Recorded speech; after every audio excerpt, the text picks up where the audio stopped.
Hello, I'm Steve Weber, the host of Book Cheapskate. We're running down the top free Kindle books featured today on bookcheapskate.com. Happy Saturday, everyone. It's October 18th, 2025.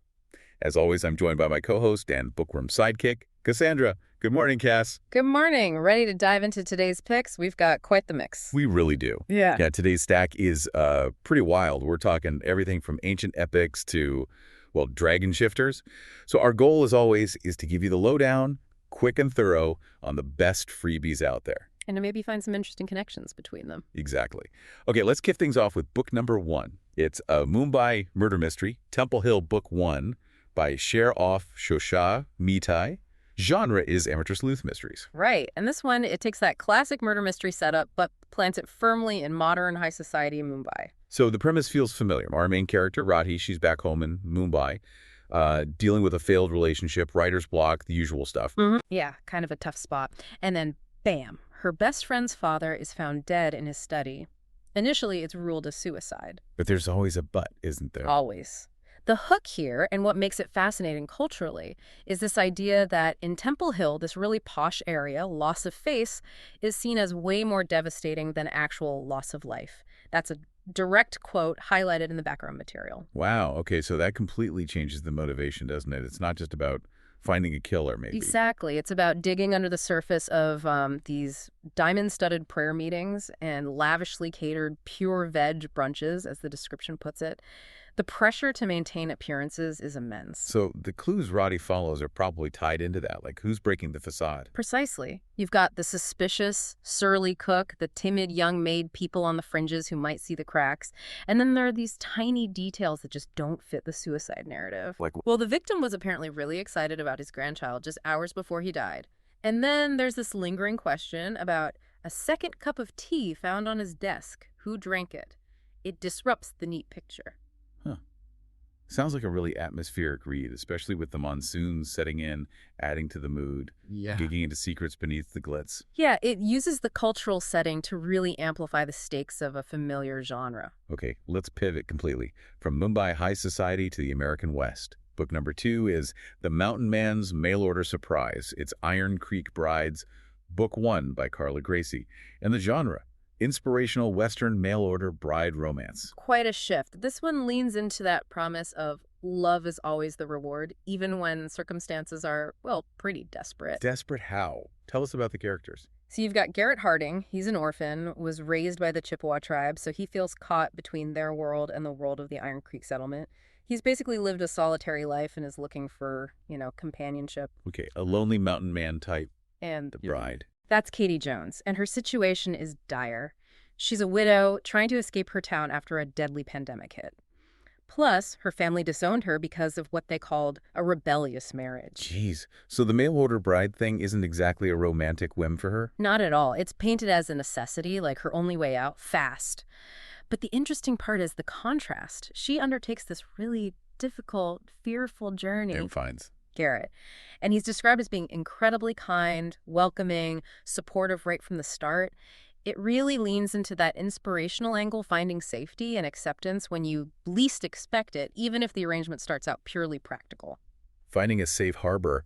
That theme actually connects nicely in a very different way to a couple of our later books. Maybe we should talk about Book 3 and Book 5 together. They both seem to explore some intense dynamics. Good call. Yeah, let's look at Elizabeth and the Clan of Dragons by Ava Mason, that's Book 3, and Tempted, the Sea Dragons of Amber Bay book by Zoe Ashwood, which is Book 5. Right. Book 3 is a Wolf and Dragon Shifter series, paranormal romance. The tagline is pretty intense. They took me because I'm theirs. Whoa. And Book 5 is also paranormal werewolves and shifters romance set in Amber Bay, Alaska. Both seem to involve multiple potential partners for one protagonist. Exactly. This fated alpha dynamic in Book 3 and the 3 hot sea dragon shifters in Book 5 point to this big trend, right? The reverse harem, or as you called it, the poly-fated mate trope. Precisely. And it's worth asking why this is so popular right now.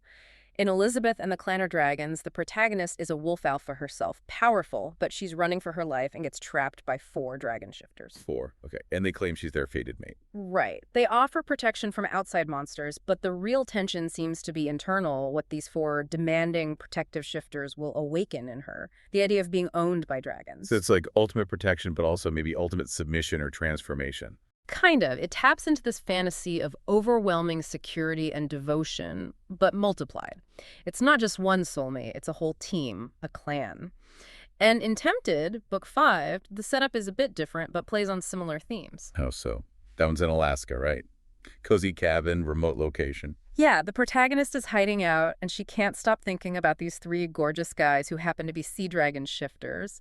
But there's a town mystery. People are wary of strangers. She's got her own secret. She's a witch, and nobody knows. So while she's trying to figure out the town's secrets and deal with her attraction to these shifters, she's risking exposing herself. It's that blend of external mystery and intense internal chemistry. Plus, the description mentions its explicit, steamy scenes. Definitely heating up Alaska. It explicitly promises that, yes, sassy heroines, sexy sea dragons, the whole package. It's noted as a finished trilogy, too. Okay, so that's the multiple mate dynamic. Let's switch gears again. How about finding power after, say, a messy divorce? Book 4, Witching for Grace by Deanna Chase. Humorous, cozy, paranormal romance. Ah, yes. Midlife magic. This is all about Grace Valentine. She's 45. Her husband just ran off with his secretary. Ouch. The classic. Totally. But Grace, she doesn't just, cry into her Chardonnay. The description makes a point of saying she does not ignore the urge to hex her ex. With? Erectile dysfunction, specifically. Nice. Okay, I like Grace already. So what's her challenge then, besides dealing with the ex? She has to prove herself at a new rival real estate office. And her task is to sell the haunted properties in a place called Premonition Point. Haunted houses and hot flashes? That's a lot. Exactly. The humor comes from her juggling everything, the paranormal stuff, the very real symptoms of midlife, trying to navigate dating again, and fending off advances from a hot 34-year-old colleague. It sounds like fun, especially the supportive friends aspect. The coven or ride or die female friendships. Yeah, that's key in cozy mysteries, especially the paranormal ones. It emphasizes resilience, finding power, magical or otherwise, later in life, and the strength of female bonds. It's relatable even with the hexing. Okay, from midlife magic to ancient epic poetry. This is maybe the biggest genre jump yet. Book 6, The Aeneid by Virgil. Yep, straight into the classics. No shifters here unless you count the meddling gods and goddesses. So why the Aeneid on a list of free Kindle deals today? Besides it being, well, a foundational text of Western lit. Well, firstly, it's a reminder that classics are often available free. But thinking about why it was written and why it endured for over 2 millennia, that's interesting. It's not just a story, it's myth-making with a purpose. Remind us, Aeneas is the main guy. That's right. Trojan warrior, son of a goddess, Venus, and a mortal man. After Troy falls, he leads this fleet of survivors on this epic journey across the Mediterranean. Lots happens, right? Big storm, the whole thing with Dido, Queen of Carthage. Exactly. A famous, tragic romance. He even visits the underworld. But all these adventures, all the divine interference, it's all driving towards one specific goal. Which is his destiny in Italy. Precisely. To found the race that will eventually become the Romans. This epic wasn't just Virgil telling a cool story. It was basically commissioned by Emperor Augustus to create a glorious, divinely ordained backstory for Rome and, by extension, for Augustus himself. It connects Rome back to the heroes of Troy. So it's ancient political propaganda wrapped in amazing poetry. You could definitely see it that way. It's a masterful blend of myth, legend, history, and statecraft. A true classic in every sense, and understanding its context adds another layer. Okay, fascinating context. Yeah. Now let's bring it back to the present day and back to romance. Our final book, Book 7. Time for You, Sunnybrook Farms, Book 1 by Renee Harless. Small town, age gap romance. Right, we're back in contemporary territory. This one hits some popular tropes. Like what? Well, the setup is classic enemies to lovers, or maybe rivals to lovers, mixed with forced proximity. Our heroine comes home planning to buy and renovate her dream historic house. But someone beats her to it. Yep. It gets bought out from under her by this handsome older man, Colton Crawford, and he happens to be a retired, famous hockey player. Ah, the hotshot athlete finding refuge in a small town. And he's older. Right. And he's described as a towering, gorgeous Adonis with a killer smile, just to, emphasize the point. So instant tension, rivalry. But then they're forced to cohabitate somehow while renovating this house. Okay, I see where this is going. Forced proximity ignites the sparks. Pretty much. And there's a specific moment mentioned a freak storm hits, and they end up having to share one tiny bed in his metal camper. The one-bed trope never fails. It's a classic for a reason. It throws them together, breaks down barriers. The age gap apparently starts to matter less as the chemistry builds. But there's a catch at the end of the description. Yeah, it ends with this line. Until real life came knocking, reminding us what we walked away from. Which suggests there's more going on than just the sparks flying. So they both have baggage, things they were escaping by coming to this small town. Seems like it.